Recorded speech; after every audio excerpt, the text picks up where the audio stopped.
any solutions that require water use reductions that create more resilience, that allow for those technological advances, all of them start with people.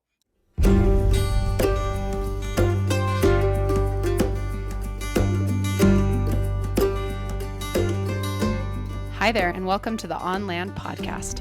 I'm Hallie Mahowald, Programs Director for the Western Landowners Alliance.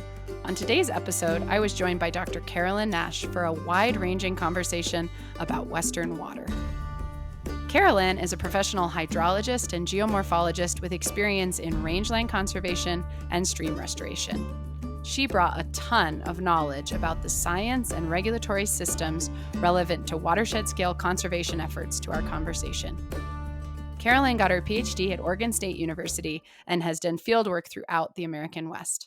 She is a principal at CK Blueshift LLC, where she leads the company's current projects and consulting work related to hydrologic analyses, restoration design, and monitoring strategy. We will be right back with my conversation with Dr. Carolyn Nash after this break. The On Land podcast is a production of the Western Landowners Alliance, a nonprofit organization founded and led by landowners. We are committed to sustaining working lands, connected landscapes, and native species. Half of all the land and most of the best habitat in the West is privately owned. So if you care about the future of the American West, now's the time to get to know the Alliance and support private land stewardship. Learn more and join us at westernlandowners.org.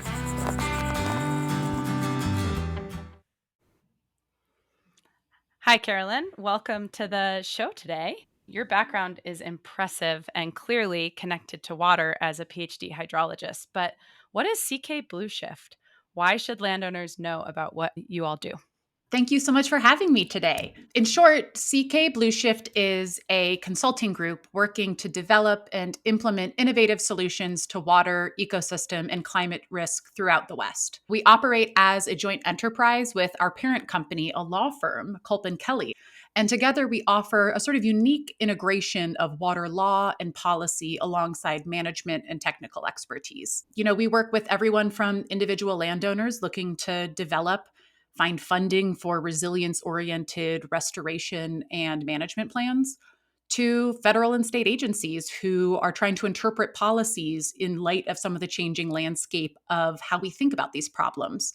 Though in general, I think I often half joke that really what I am is a capacity pinch hitter, and that the heart of the services I provide to our partners is just offering up to another person. I'll come with you. I'll stand at your fence post. Together, we'll scratch our heads and try to figure out this problem that you're trying to fix.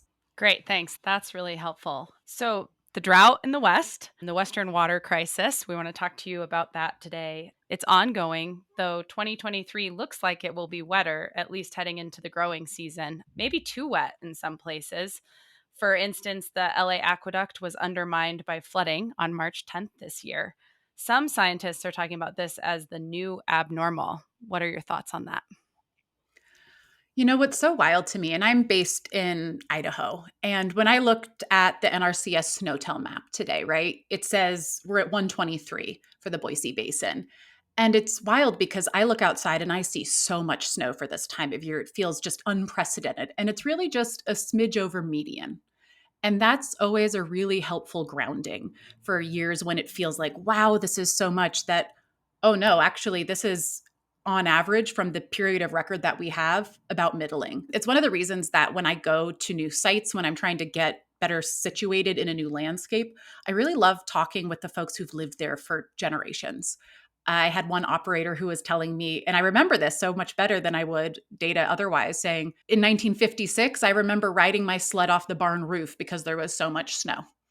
And I don't know, I always ground myself with that, which is, it's amazing how resilient our brains are to recontextualizing and retelling stories about what a lot is and what isn't a lot, which bodes well in some ways for us, our mental resilience. But I think representing anything as a new abnormal, new normal, anything undersells some of the level of change that we're seeing.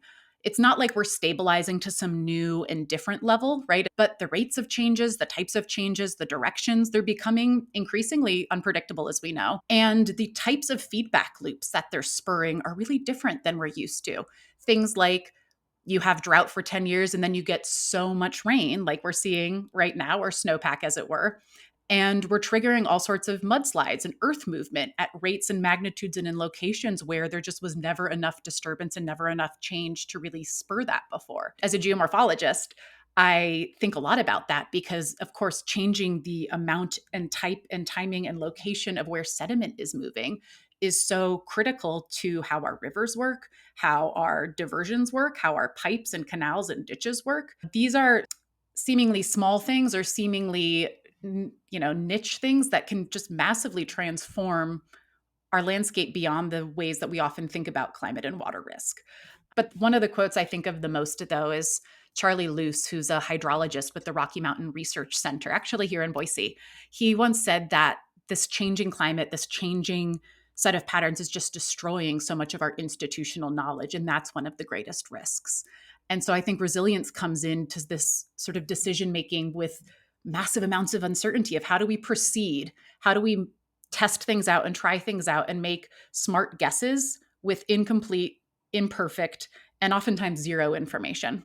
Yeah, wow, that's a really helpful perspective. And I think your point, it is key to get the local perspectives on drought and baseline. Assuming, and I understand that there is this variability and this change and these unknowns, assuming that aridification and population growth continue in the West and that we are going to have to make do with less water for the foreseeable future, where do we need to be looking for long-term solutions, both in terms of water use reductions, but also, as you mentioned, in terms of increased resilience?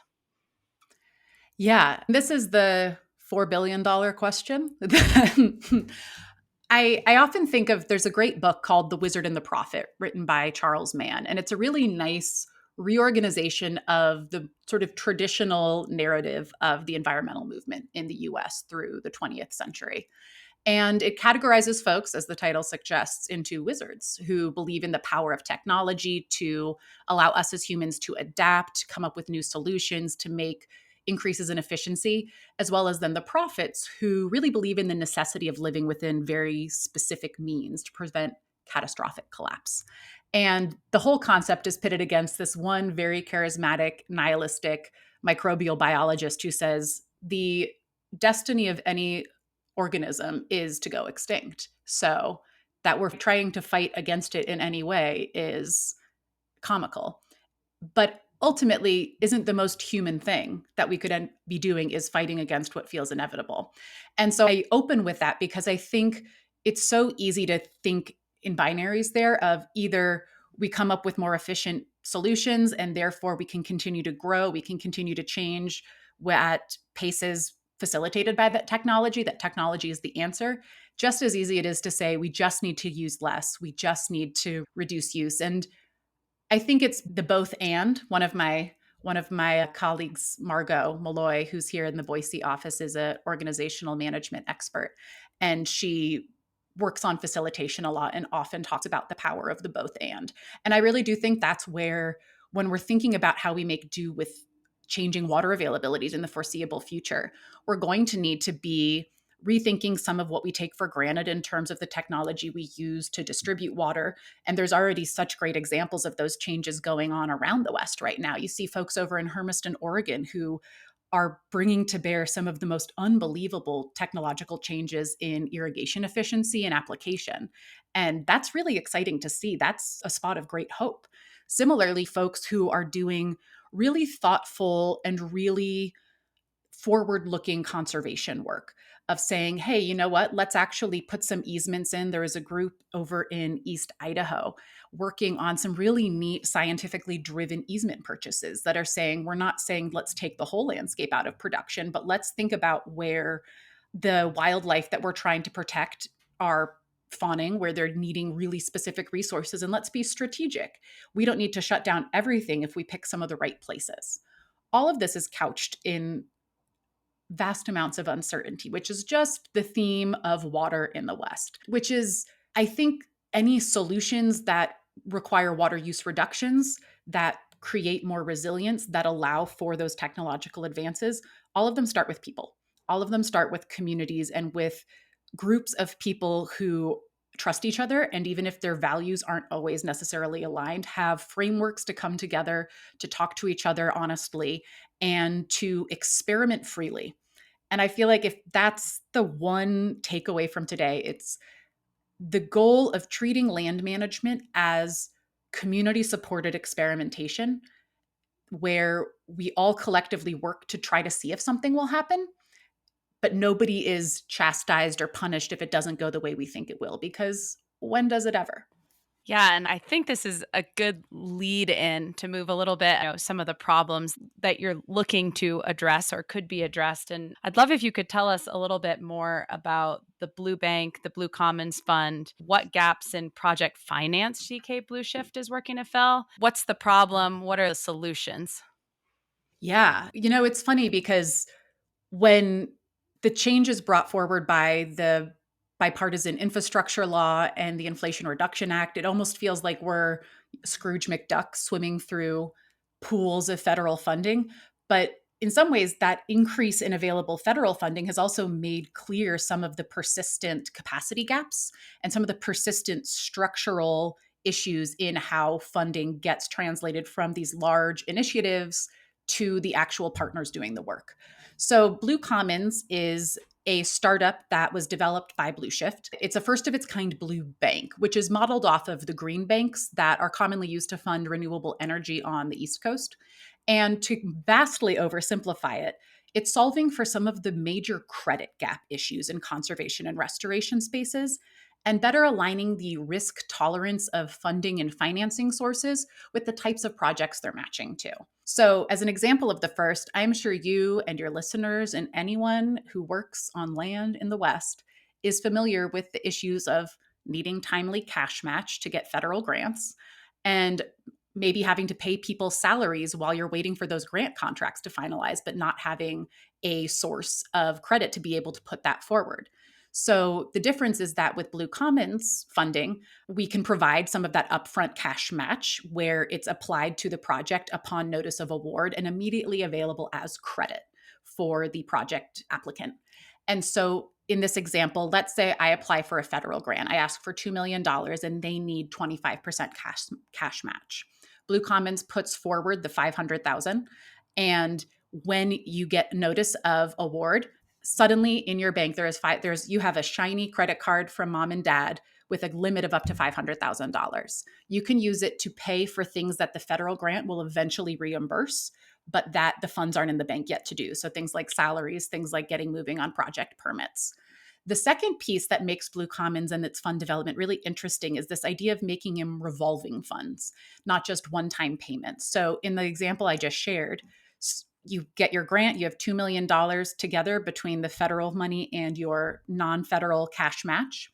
But then over the course of your project, you have some state funding come in, you have a couple other small non-federal grants come in.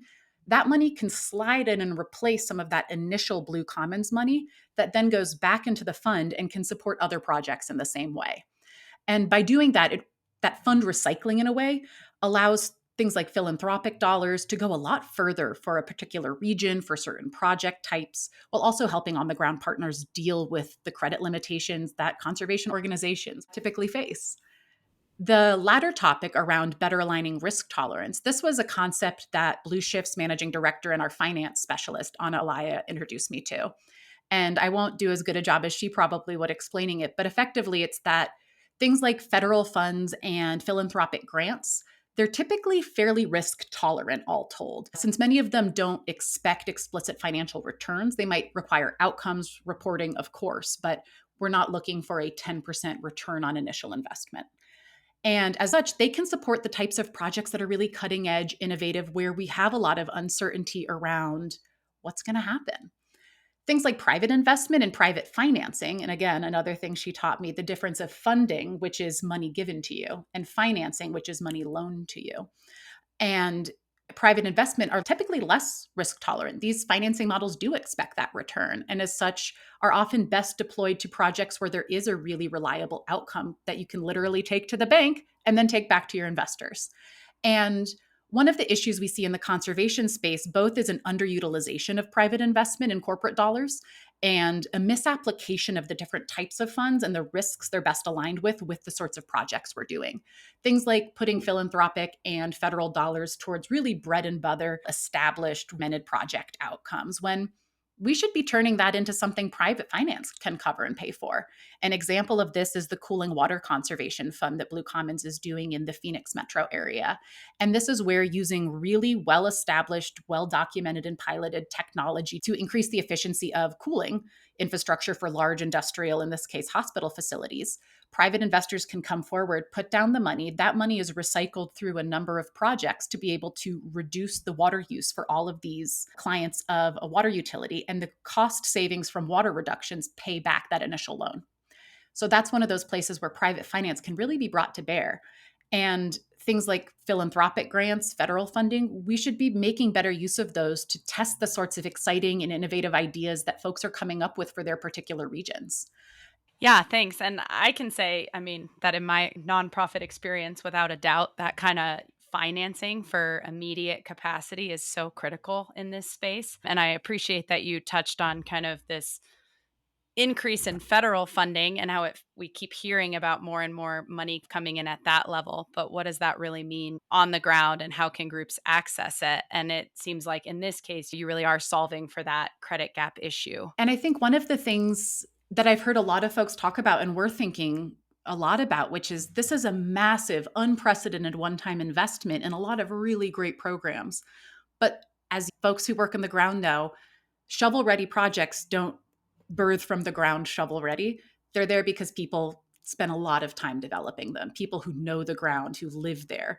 And so how do we translate this huge one-time investment into the types of funds that are able to support the transaction costs of supporting FTE, of paying for people to have sustained livelihoods in places where they can really put down roots, pay for housing, raise a family if they want to. And I think being able to solve for that of people need to do this work and we need to make sure that this funding is going towards those people. And that's, I know, a topic of conversation among a lot of different smart people right now. Yes, as it should be. There's some really good questions there that need to be answered and thought about. I'm curious, just moving a little bit into some of the other work. I know it's related, but other work you're doing with CK Blueshift. I'm curious about the concept behind ReBeaver. What can be accomplished with watershed restoration efforts, including restoring beaver to the landscapes of the West? What should landowners know about your program? Particularly, how does it work? I'll start with the part that's related to Blue Commons, which is the ReBeaver Fund. And then I'll move into some of the more watershed scale restoration pieces that can be funded through ReBeaver, but also are services that we've provided to individual landowners independently. So the ReBeaver Fund is one of the 3 funds currently being operated by Blue Commons. And it was, as I discussed previously, very explicitly developed as a support fund for process-based restoration projects that are trying to increase their scale, but in so doing are really struggling with acquiring the sufficient match, non-federal match to access federal funds and have some of those credit gap challenges. As we've implemented our first ReBeaver projects, one of the other things we've really been seeing come up is also the challenge of upfront technical assistance, which is even though process-based restoration tactics and a lot of these emerging conservation concepts, which in a lot of ways that I'll get into in a second are, what's old is new again.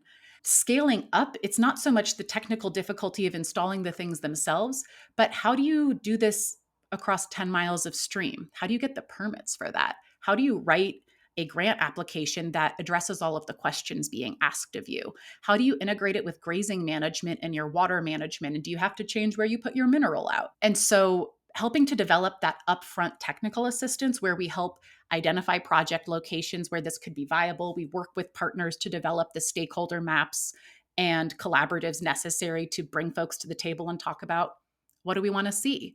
I think one of the really critical things we do through the ReBeaver Fund is look to where work's already happening.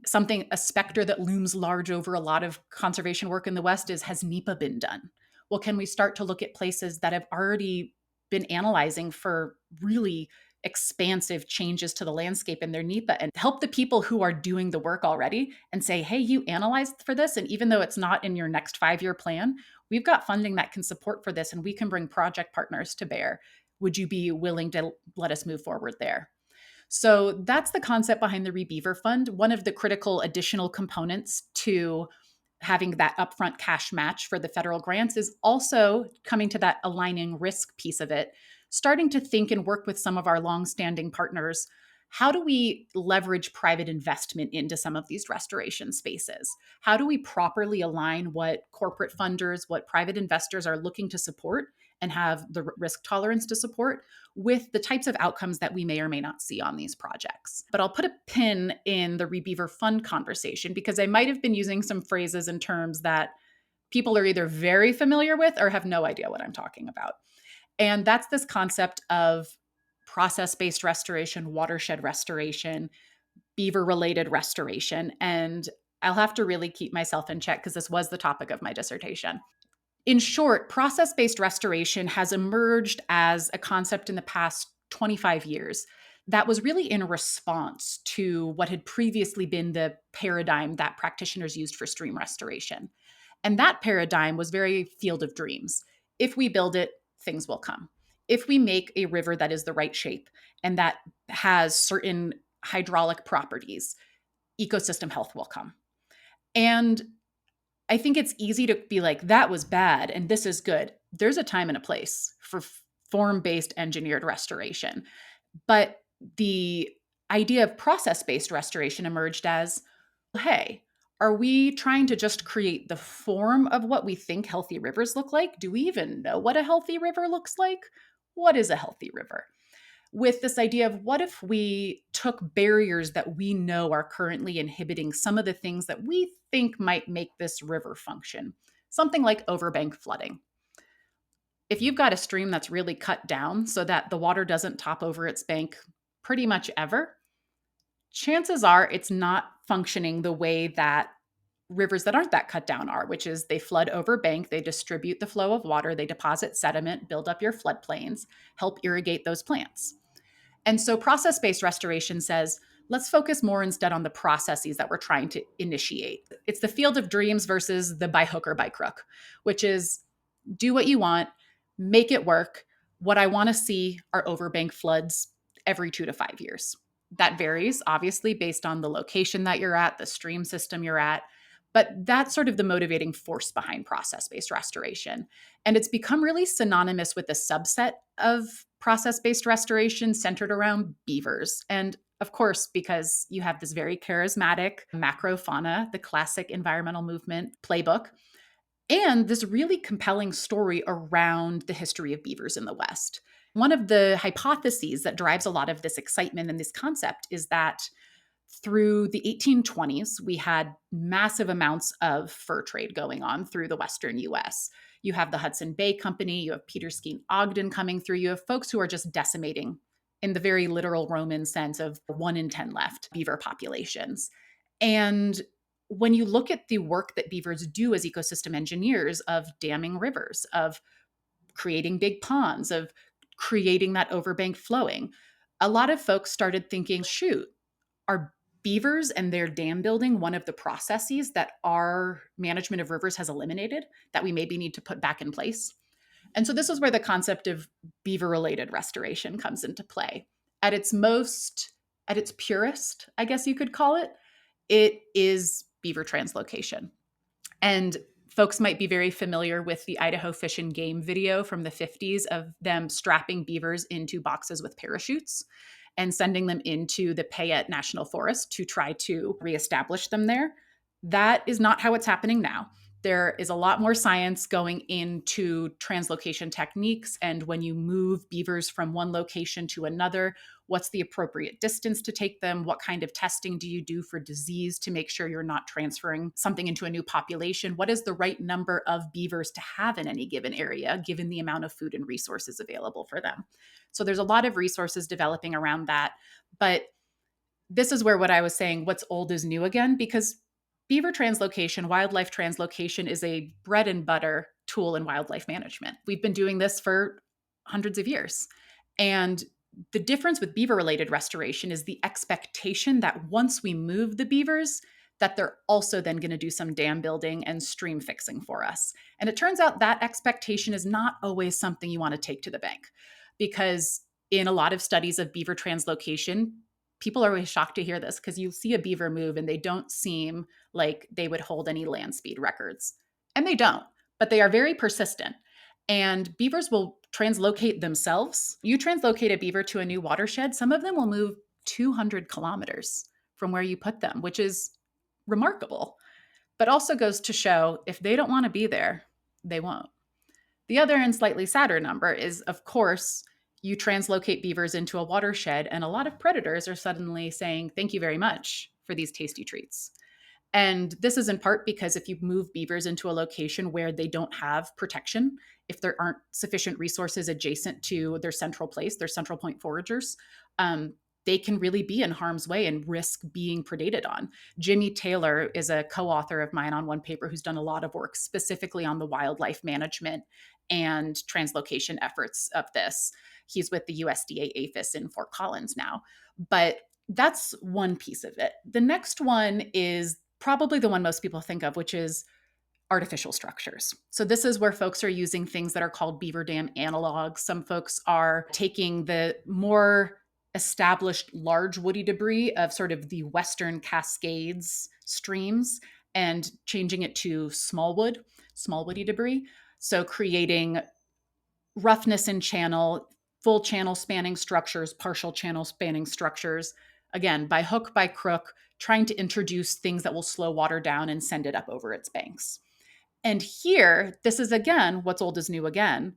These bear a lot of marked similarities to things like Z-dike structures, rock rundowns, the Paiute wicker weirs. One of my favorite studies that is just criminally undercited from Norton in 2002 documents how Zuni water managers in the Southwest have been using woven wicker structures, woven willow structures as part of their integrated upland and lowland management for millennia.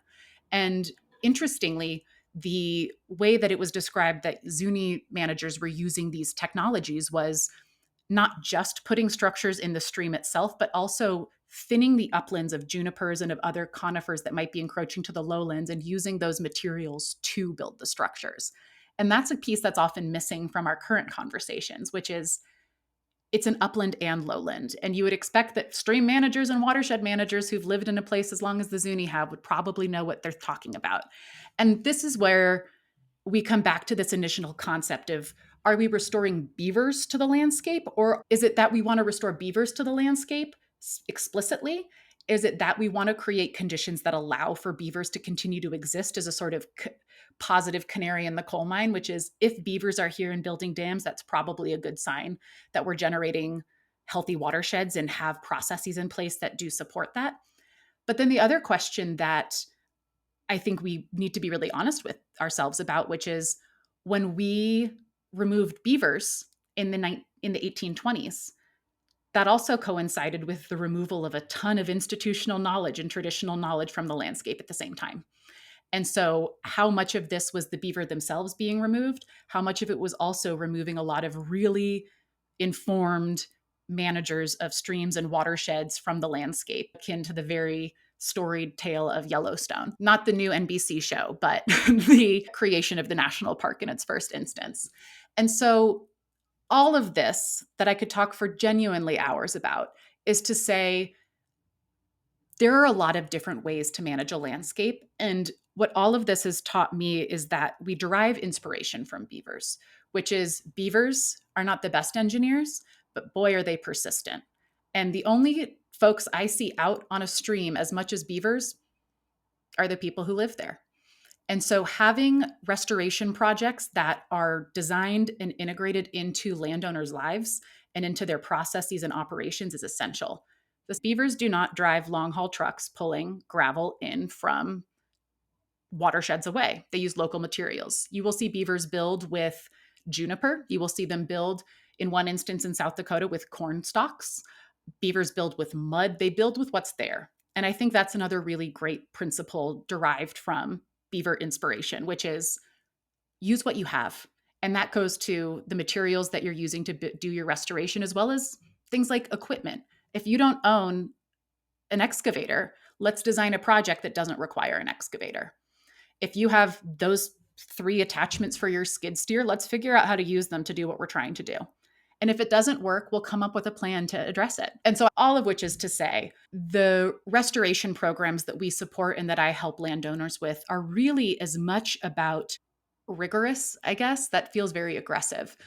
But I really try to get to know people, their values, what they're trying to accomplish, try to understand the landscape, the history of it, what they've seen, how it's changed, and understand what they're trying to accomplish. What are the challenges they're facing when it comes to water on their landscape?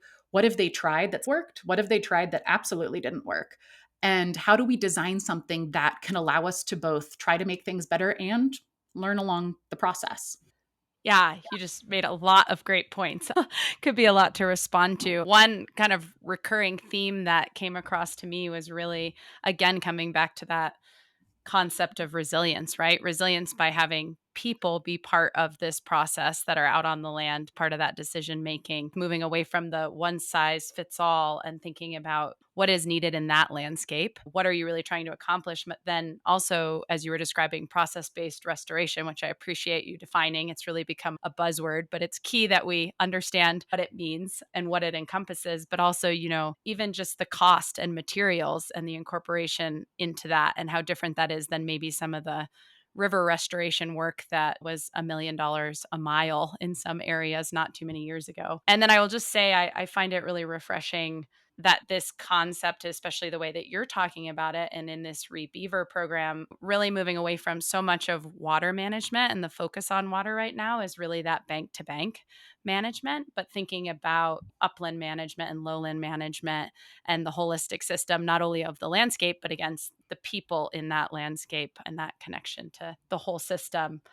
You ended kind of talking about the landowners and their perspective and what they're doing on the ground. Western Landowners Alliance represents landowners across the West, many whom have agricultural water rights. What should landowners be thinking about right now, both in terms of protecting their water rights as they're looking at some of these solutions, but also how do they do that and also be part of the solution? Yeah, you're asking a lot of those $4 billion questions right now. And I think it would be impossible for me to give an answer that would apply to the diversity of types of agricultural water rights that folks have, the types of operations that those funnel into, the tools and options available to them in terms of payments, leasing, insurance in their region for their operations, for their size, for their adjusted gross income. But the thing I keep coming back to is something that's been really inspiring to me since I started this work down in Southern Oregon. And that is just the amount of innovation and inspiration that landowners give me when I see the solutions that they've come up with for different things on their properties. And I feel like one of the point I keep hoping to drive home is we just need to keep experimenting. We don't have a proven solution yet. There's probably never going to be one that fits everyone. So what we need to do are empower the people who know their land best to tinker, and to tinker with as many, in the sort of Aldo Leopoldian view of it, tinker with all the pieces in place and provide any of the supports that we can to make sure that as they're tinkering, they're not going to get in trouble, in irreversible trouble. And that we can really learn from those solutions. So I think part of being part of the solution is trusting your instinct and trusting your gut when you look at something and you're like, I feel like that shouldn't be that way. Or I wonder if it could be better. Or I wonder if I could try that. Part of this being the solution is doing it, reaching out to maybe partners. We've been a really big fan and are starting to push for some new program developments of partnerships with community colleges and other local educational entities that are really well grounded in a community, to have folks come out, do a little data collection, have a student project, have them come and think about it with you. And I think the question of protecting water rights, this is the groundwork of Western property values. And I don't claim to be an expert in this. You'd have to go to some of the folks at my firm, like Peter Culp and Kelly Kennedy and Mary Kelly, to think about that. But when we think, if you'll allow me a little bit of artistic license here, it makes me think about the fall of the Roman Empire. And bear with me. And there's this one theory, and of course there's a million theories, but there's one theory that really resonates with me. which is that the shift from the expanding empire to the declining empire was the point at which we stopped, in a Star Trekian sense, boldly exploring and going where we had not yet gone before, to a more defensive, protecting our borders, closing off the walls, circling the wagons, pick your metaphor. And it was that point where the Romans went from really pushing the boundaries, depending on who you were, not a great thing. And I think that when we think about Western water, that's the sort of tension we're at, which is, do we circle the wagons? Do we retreat to our own silos and our own groups to protect what's ours? Is the solution going to be found in sort of digging in our heels that way? Or is the solution going to be found in building partnerships and engaging in community and collaboratives, of being willing to still protect yourselves? Don't say, I'll give up my water rights, but say, you know what, for 2 years, let's experiment. I want to make sure that there's the financial incentives for this to not harm my bottom line, for this to not harm my family, for this to not harm the land, but let's give it a try. I think there's an onus on a lot of the rest of us to make sure we develop the programs that allow landowners to participate that way. Oftentimes, it's only folks with really high net worths that have the safety net to be able to do that right now. And being able to expand the programs and the opportunities available to folks who've have a ton of experience, a ton of history on a landscape, a lot of good ideas, but maybe don't have that same safety net, making sure we can take it to them so that they also feel like they have the ability to experiment. They have the ability to engage creatively. One concrete thing I will give around the being part of the solution with restoration as well as the water rights, and this is an issue that we're starting to see crop up around the West, which is this issue of when you put in these process-based restoration projects, we've already seen multiple cases of projects going in without having effectively communicated what the project was doing to downstream landowners. And those landowners rightfully saying, whoa, there are 50 dams upstream of my diversion for my off-channel storage, and now I can't fill my off-channel storage during peak runoff. In some places, Idaho, for instance, Fish and Game's done a ton of work on this. Josh White gave a talk a couple weeks ago where he's like, easiest thing, don't build during irrigation season. Build at the end of the year. Let runoff come in from there so you're not taking anyone's water. Obviously, a very specific solution to a very specific problem. But it comes back to that community piece, which is scarcity breeds fear. And water scarcity can create conditions that are high stress, high tension. And when we're doing projects like this, that can be great. We need to also be really diligent about talking to everyone and then some, who we think this could affect, who we think this could be of interest to, who we think this might harm. Being proactive about communication. This is one instance where I feel like the ask for forgiveness is not the policy. You've really got to get out there ahead and build and maintain the trust with the folks around you, with the folks downstream of you, upstream of you, because that's how we move forward with some of these innovative solutions. So many folks are willing. They've said as much. Folks who have been part of these project, like taking projects out because of this, they've said, I would have been willing. I just got caught flat-footed. And that's a really scary position to be in. So I think for landowners, so many of them are already parts of great collaboratives, but if not, working with your neighbors, understanding what local NGOs, agencies, state, local, otherwise, are doing in terms of conservation, see what might be appropriate for your area and get out ahead of the ball so you can get some of that funding, get that support, and be on the leading edge of it. Yeah, I appreciate that. And I think you had a lot of good advice. And I knew you were up to the challenge of answering these big questions. So I appreciate you taking them on. And I also appreciate how you are explaining some of maybe the complexity and challenge, like things come up around process-based restoration or solutions on the ground, and why isn't everyone jumping on them? And I think we've covered financial reasons, maybe some of the policy barriers, maybe some of the need for that kind of communication, collaboration in order to move forward, and that what may seem at times like a more simple solution, there's often some layers of complexity, but it's exciting that folks like you and CK Blueshift are tackling some of those barriers and looking at these solutions. I'd love to just end on a broader question for you. And I know you've touched on some of things that may give you some hope and maybe some of the concerns or challenges, but broadly, in terms of this Western water crisis and what's happening with water in the West, what keeps you up at night and what gives you hope? Okay, I definitely clearly need to answer the keep me up at night so we can end on the hope. It's so hard to disentangle the water crisis from everything it affects. And that's such a broad response. But when I think about the Western water crisis and I think about what do we need to address it, we need people. We need people who know places, who know really specific places really well. We need people with the tools and expertise to do projects, to try projects. Just like the ReBeaver, what we need are smart, engaged, perceptive people watching their landscapes and thinking about what's happening, distributed as much across the landscape as we're able. And what keeps me up at night is thinking about the forces at work, whether they be economic, housing wise, but thinking about how I'm seeing so many folks who are in their 20s, 30s, 40s, 50s, all age ranges. I'll give an example. The average age of a logger in the US, this was last year's data, is 56. And the number of logging operations is dwindling. And we need that kind of expertise in equipment operation if we want to continue doing projects like this. We need folks who know how to run the equipment. We need folks who know how to do it in a restoration context.